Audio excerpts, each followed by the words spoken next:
Hello mga mi. Dahil ngayon ang araw ko hindi nakapag-upload ng mga videos, ay eto po ang dahilan dahil sobrang busy po namin dito sa bahay. Nagpaunti-unti ulit kami ng paggawa ng aming bahay dito sa kusina muna at saka ang aming hagdan. Kasaka sumabay din po ang karamdam na nakaubos si konti po ako ngayon. Hindi po ako nakapag-upload. So ito lang po yung nakuha kong video muna na i-upload ko. So, ito yung ginawa nilang hagdan para doon sa second floor namin na bahay. Ayan po. Gorilla kahapon.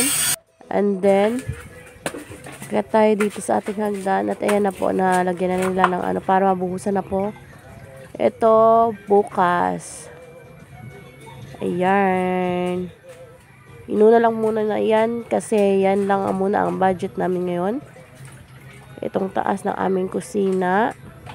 Actually dito sa may hagdan ay bukas po talaga yan na parte ng aming bahay. Wait lang. So itong video na to ay pinapakunan ni Daddy kasi sasend ko sa kanya. So sinama ko na rin din yung video ito dito para makita niyo po yung paggawa nila.